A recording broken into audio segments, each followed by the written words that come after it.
లేదు అన్నట్టుగా అక్కడ దేవుడు చెప్తున్నాడు. మరి ఈ యొక్క విషయాలన్నింటిలో కూడా మనం ఏం పొందాలంటే నూతనత్వము పొందాలి. ఈ యొక్క విషయాలన్నింటిలో కూడా మనము మార్పు పొందాలి. ఈ విషయాల స్థానంలో మరి మన యొక్క జీవితాల్లో మరి ఏం రావాలి అని దేవుడు ఆశిస్తున్నాడు. మరి ఆ వచ్చినప్పుడే మనము మరి కొత్తగా జన్మించిన వారమై ఉండొచ్చు, మరి అలాగ మనము చెప్పుకోవచ్చు అనేసి నేనైతే అనుకుంటున్నాను. చూడండి వీటి స్థానంలో మరి దేవుడు ఏం కోరుకుంటున్నాడు మన జీవితంలో అని మనం కనుక ఆలోచన చేసినట్లయితే గలతీయులకు రాసిన పత్రిక 5వ అధ్యాయము 22వ వచనం చదవండి ఒకసారి. అయితే ఆత్మఫలమేమనగా ప్రేమ, సంతోషము, సమాధానము, దీర్ఘశాంతము, దయాళుత్వము, మంచితనము, విశ్వాసము, సాత్వికము, ఆశా నిగ్రహము. ఇక్కడ 9 విషయాలు రాయబడి ఉంటాయండి. ఈ యొక్క విషయాలు మన యొక్క జీవితంలో మనము చూపించినప్పుడు మన యొక్క జీవితము క్రొత్త జన్మగా మారినట్లు అనేసి మనము అర్థం చేసుకోవచ్చు. ఇవి మనుషులకి ఏం చేస్తాయంటే మేలు చేస్తాయి. ఈ యొక్క లక్షణాలు మన ఎదుట ఉన్న వ్యక్తికి కానీ, మన కుటుంబానికి కానీ, మనం నివసిస్తున్న యొక్క సమాజానికి కానీ క్షేమాన్ని ఇస్తాయి, సమాజానికి మేలు చేస్తాయి. సమాజము అభివృద్ధి పొందడానికి ఎంతగానో ఈ యొక్క ఆత్మ ఫలాలు అనేటివి ఉపయోగపడతాయండి. ఏ విషయాలు మనము క్రొత్త జన్మ పొందుకోవాలంటే మన యొక్క స్వభావం మారాలి, అలాగే మన యొక్క హృదయం మారాలి అనేసి మనము చెప్పుకున్నాము. మరి అసలు కొత్త జన్మ అంటే ఏంటి అంటే మనము ప్రభు యేసుక్రీస్తును నమ్ముకొని నీటి మూలముగాను ఆత్మ మూలముగాను జన్మించడాన్ని కొత్త జన్మ అంటారు. అలాగే మనము నూతన సృష్టిగా చేయబడ్డాన్ని కొత్త జన్మ అంటారు అనేసి మనము చెప్పుకున్నామండి. ఇలా మనము కొత్త జన్మ పొందుకుంటే మన యొక్క జీవితాల్లో మరి మనకు కలిగే లాభం ఏంటి? ఇద్దరు వ్యక్తులను జ్ఞాపకం చేసి నేను ముగిస్తానండి. జక్కయ్యని గురించి మనం చూడండి. లూకా సువార్త 19వ అధ్యాయము 5 నుంచి చదువుదాం. చూడండి, లూకా సువార్త 19వ అధ్యాయము. యేసు ఆ చోటికి వచ్చినప్పుడు కన్నులెత్తి చూచి, జక్కయ్య త్వరగా దిగుము, నేడు నేను నీ ఇంట ఉండవలసి ఉన్నదని అతనితో చెప్పగా అతడు త్వరగా దిగి సంతోషంతో ఆయన చేర్చుకొనెను. అందరూ అది చూచి ఈయన పాపి అయిన మనుషుని యొద్ద బస చేయ వెళ్ళనని చాలా సణుగుకొనిరి. జక్కయ్య నిలువబడి, ఇదిగో ప్రభువా, నా ఆస్తిలో సగము పేదలకిచ్చుచున్నాను. నేనెవని యొద్ద నేను అన్యాయముగా దేనినైనా తీసుకుని ఎడల అతనికి 4 వంతులు మరలా చెల్లింతునని ప్రభువుతో చెప్పెను.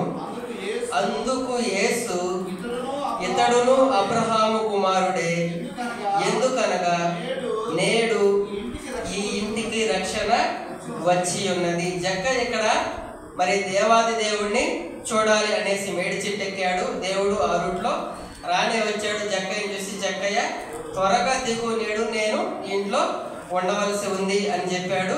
జక్కయ్య త్వరగా దిగి చాలా సంతోషంతో ప్రభు యేసుక్రీస్తుని తన ఇంట్లో చేర్చుకున్నాడు. మరి దేవాది దేవుడు ఆ ఇంట్లోకి వెళ్ళిన తర్వాత అక్కడ ఉన్న వాళ్ళు ఏమంటున్నారు, ఈయనేందబ్బా పాపి అయిన మనిషి ఇంట్లో బస చేయడానికి వెళుతున్నాడే అనేసి చాలా సనుక్కున్నారు.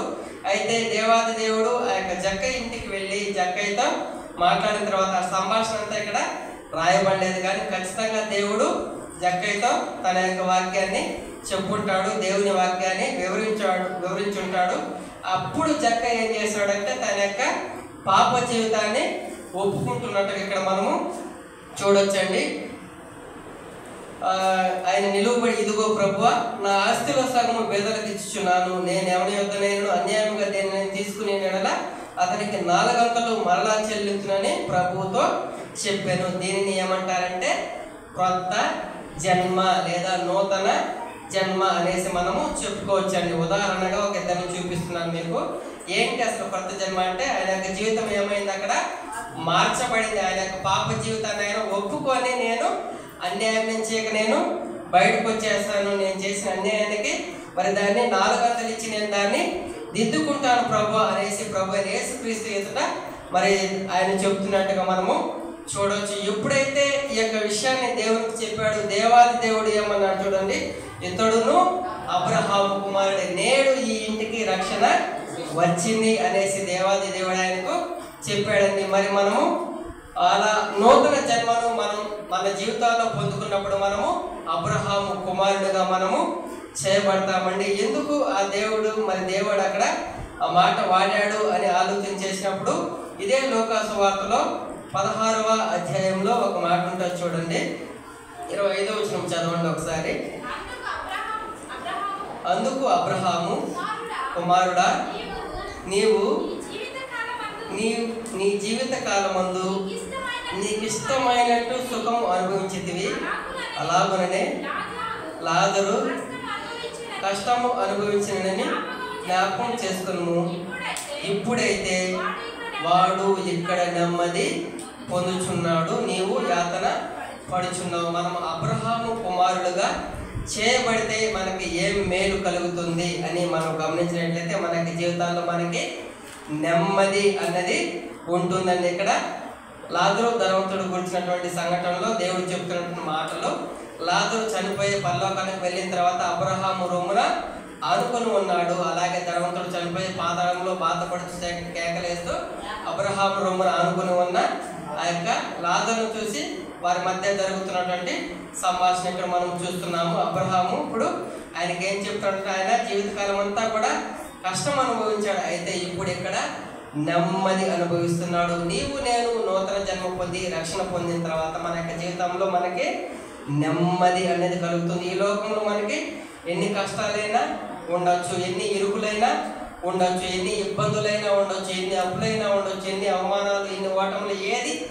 ఏమైనా సరే మనకి ఒక నిరీక్షణ అనేది ప్రభు యేసుక్రీస్తు మనకి నిరీక్షణ అన్నది ఇచ్చాడు. ఈ లోకంలో ఉన్నంత వరకే మరి ఈ జీవితం వన్స్ ఈ లోకాన్ని మనం విడిచిపెట్టిన తర్వాత మనకి మరి ఉన్నతమైనటువంటి జీవితం ఉంది, అది శాశ్వతమైన జీవితం, అది ఆనందమయమైనటువంటి జీవితం, అది ఎల్లప్పుడూ కూడా దేవునితో మనం సహవాసం చేసేటువంటి జీవితము, అది ఆఖరి తప్పులు లేనటువంటి రాజ్యంలో ఉండేటువంటి జీవితము, అది మరి బంగారు రోడ్ల మీద మనము నడిచేటువంటి జీవితము. మరి అది దేవాది దేవుడు నీ కొరకు నా కొరకు ఏం చేశాడంటే ఆయనే కన్స్ట్రక్షన్ చేస్తున్నాడండి. మనం నివసించాల్సినటువంటి ఆ యొక్క ఆ బిల్డింగ్లు అనండి, హౌసెస్ అనేది మనము నివసించేటువంటి ఆ యొక్క ఇల్లుల్ని దేవుడే తానే కన్స్ట్రక్షన్ చేస్తున్నాడు. మరి అంతటి గొప్ప జీవితాన్ని దేవుడు నీకు నాకు ఇవ్వబోతున్నాడని ఈ లోకాన్ని గురించి మనము అంతగా విచారించాల్సినటువంటి పని లేదు, అంతగా ఆలోచించాల్సిన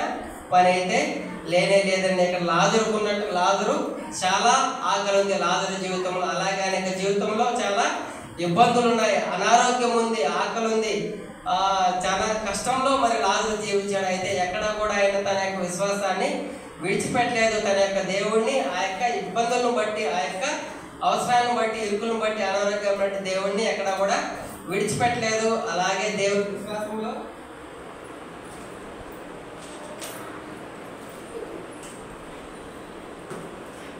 దేవుని యొక్క విశ్వాసంలో కొనసాగాడు. మరి కడదాకా నిలిచి తన యొక్క విశ్వాస యాత్రను ముగించి మరి లోకంలో తన యొక్క జీవితాన్ని ముగించిన తర్వాత ఆయన పరలోకం చేరి అక్కడ చాలా నెమ్మదిగా మరి అబ్రహాము రొమ్మున ఆనుకొని ఆదరణ పొందుతున్నట్టుగా మనము చూడొచ్చండి. మనము క్రొత్త జన్మ పొందిన వారమైతే, మనము రక్షణ పొందిన వారమైతే మనం కూడా ఖచ్చితంగా ఈ యొక్క స్థితిలో మనము ఉంటామండి.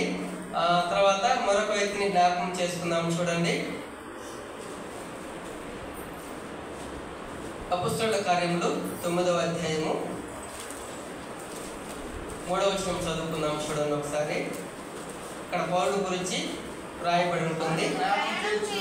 అతడు ప్రయాణం చేయొచ్చు దమస్కు దగ్గరకు వచ్చినప్పుడు అకస్మాత్తుగా ఆకాశం నుండి ఒక వెలుగు అతని చుట్టూ ప్రకాశించును. అప్పుడు అతడు నేల మీద పడి, సౌలా సౌలా, నీవేళ నన్ను హింసించుచున్నావని తనతో ఒక స్వరం పలుకుట వినును. ప్రభువా, నీవెవడవని అతడు అడుగగా ఆయన, నేను నీవు హింసిస్తున్న యేసును అనే పట్టణంలోనికి వెళ్ళుము.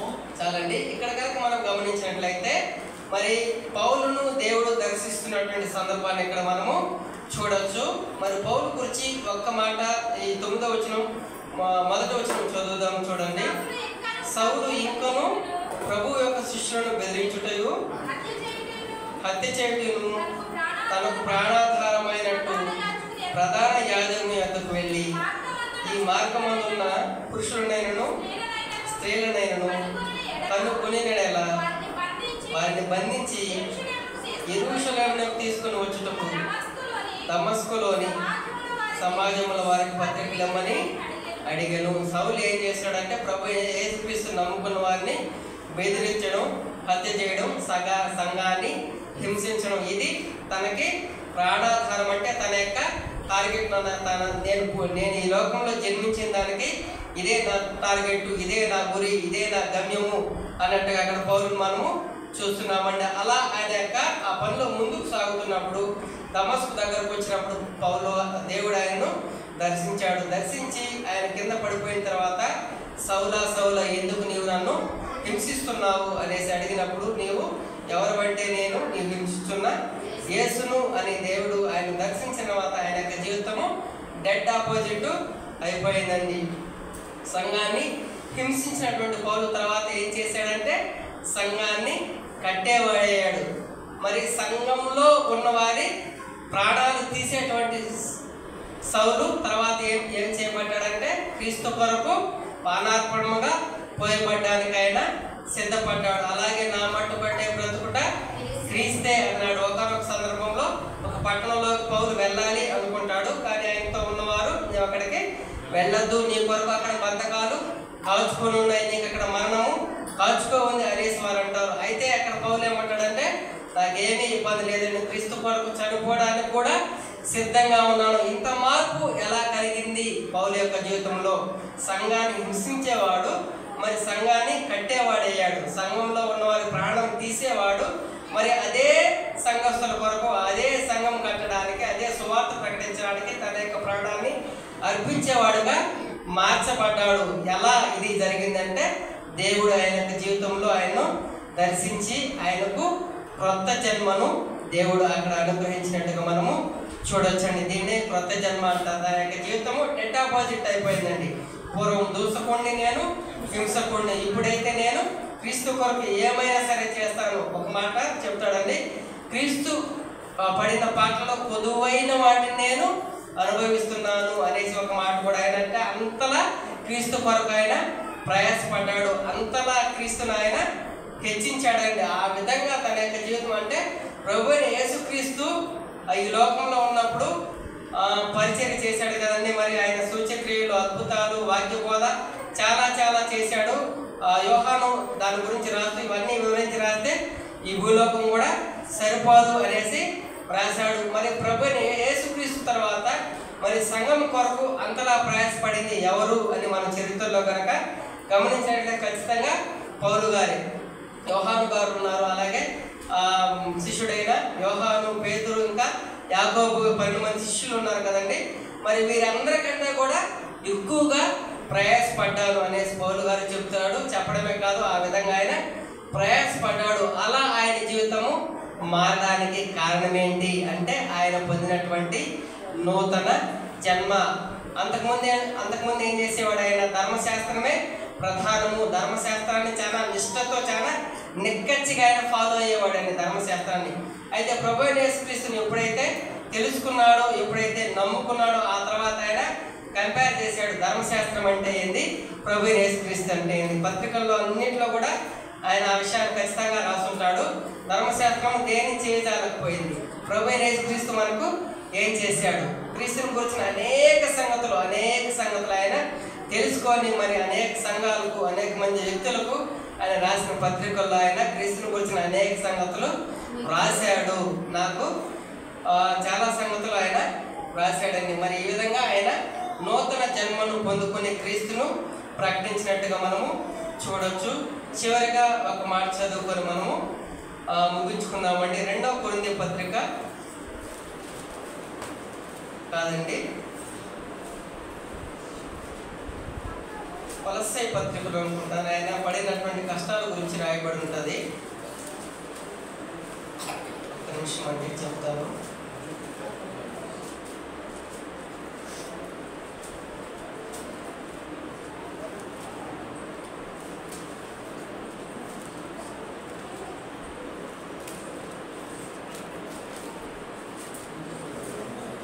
రెండో కొరింథీ పత్రికలో 11వ అధ్యాయం చూద్దాం. చూడండి, రెండో కొరింథీ పత్రిక 11వ అధ్యాయము 24 నుంచి చదువుదాం. చూడండి, 23 నుంచి వెర్రివాని వల్లే మాట్లాడుచున్నాను, నేను మరి ఎక్కువగా క్రీస్తు పరిచారకుడును, మరి విశేషంగా ప్రయాసపడితిని, మరి అనేక పర్యాయములు చెరసాలలో ఉంటిని, అపరిమితముగా దెబ్బలు తింటిని, అనేక మారులు ప్రాణాపాయములలో ఉంటిని, యూదుల చేత 5 మారులు ఒకటి తక్కువ 40 దెబ్బలు తింటిని, ముమ్మారు బెత్తములతో కొట్టబడితిని, ఒకసారి రాళ్లతో కొట్టబడితిని, ముమ్మారు ఓడపగిలి శ్రమపడితిని, ఒక రాత్రింపగళ్ళు సముద్రంలో గడిపితిని, అనేక పర్యాయములు ప్రయాణములలోను, నదుల వలనైన ఆపదలలోను, దొంగల వలనైన ఆపదలలోను, నా స్వజనుల వలనైన ఆపదలలోను, అన్యజనుల వలనైన ఆపదలలోను, పట్టణములో ఆపదలలోను, అరణ్యములో ఆపదలలోను, సముద్రములో ఆపదలలోను, కపట సహోదరుల వలన ఆపదలలోను ఉంటిని. ప్రయాసముతోను కష్టముతోను తరచుగా జాగరణములతోను అనేక ఆకలి దప్పులతోను తరచుగా ఉపవాసంతోను చలితోను దిగంబరత్వంతోను ఉంటిని. ఇంకను చెప్పవలసినవి అనేకములు ఉన్నవి. మరి పౌలు యొక్క జీవితము దేవుని కొరకు ఎంతగా సమర్పించుకున్నాడు అన్నది మనకు అర్థం కావడానికి ఈ యొక్క వాక్య భాగాన్ని చదువుకున్నామండి. మరి ప్రభు అయిన యేసుక్రీస్తు తన కృపను బట్టి ఈ దినాన మరి మనకి ఇచ్చినటువంటి అంశం ఏంటి అంటే క్రొత్త జన్మ అనేసి మనము చెప్పుకున్నాము. అలాగే క్రొత్త జన్మ అంటే ఏంటంటే మనము నూతన పరచబడము, మనము స్వభావ విషయంలోను అలాగే మన యొక్క హృదయ మార్పు విషయంలోను మనము నూతన పరచబడినప్పుడు క్రొత్త జన్మ అంటారు అనేసి మనము చెప్పుకున్నాము. అలాగే యొక్క క్రొత్త జన్మ పొందితే మనకి ఏం కలుగుతుందంటే పరలోక రాజ్యము ఖచ్చితంగా మనకి దొరుకుతుంది. అది మనం పొందుకోవాలంటే మనము నూతన జన్మ పొందితేనే మనం పరలోక రాజ్యంలో ప్రవేశిస్తాము. దానికి ఉదాహరణకు మనము అబ్రహామును అలాగే పౌలు భక్తుడిని మనం చూసుకున్నాము. మరి అంతకుముందు వారి జీవితాలు ఎలా ఉన్నాయి, అలాగే ప్రభు యేసుక్రీస్తుకు మరి తమ జీవితాలు అప్పగించిన తర్వాత వారు ఎలా మార్పు పొందారు అన్న విషయాలు మనము చూసుకున్నామండి. మరి అందరం కూడా మోకరించి కళ్ళు మూసుకుందాము. వాక్యం కొరకు చిన్న ప్రార్థన చేసిన తర్వాత సమయాన్ని అన్నకి అప్పగిద్దామండి. మహాగరుడ మహోన్నతుడైన మా ప్రియ ప్రభువా, మీకు స్తుతులు స్తోత్రాలు తెలియజేసినాం తండ్రి. యేసయ్య మరి దినాన క్రొత్త జన్మ అనేటువంటి ఆ యొక్క అంశం గురించి కొన్ని మాటలు ప్రభా మేము మీ సన్నిధిలో మాట్లాడుకున్నాం తండ్రి. జ్ఞాపకం చేసుకోమని ప్రార్థిస్తున్నాం ప్రభా. ఈ యొక్క మాటలు ప్రభా మా జీవితాల్లో మాకు ఉపయోగకరంగా ఉండడానికి సహాయం చేయమని ప్రార్థిస్తున్నాం తండ్రి. మీకు స్తోత్రాలు. మేము క్రొత్త జన్మను పొందుకున్న వారమై తండ్రి మరి జక్కయ్య వలె అలాగే మరి పౌరు వలె ప్రభా తండ్రి మా యొక్క జీవితాలు కొనసాగిస్తూ మరి మీ సాక్షులుగా మీ యొక్క రాజ్యానికి ఉపయోగపడే పాత్రలుగా పరలోక రాజ్యానికి మరి చేరడానికి అర్హులుగా ఉండడానికి కృప చూపమని యేసయ్య మీరే మహిమ గంట ప్రభావం పొందమని విన్న వాక్యాన్ని మా జీవితాలు నీరు కట్టి ఫలింపచేసి మహిమ పొందమని ప్రభు యేసుక్రీస్తు పేరిట ప్రార్థించి వేడుకుంటున్నాం తండ్రి. ఆమేన్. అలాగే మోకరించి కళ్ళు మూసుకున్నాము. 10 నిమిషాలు ప్రార్థనలు ఇది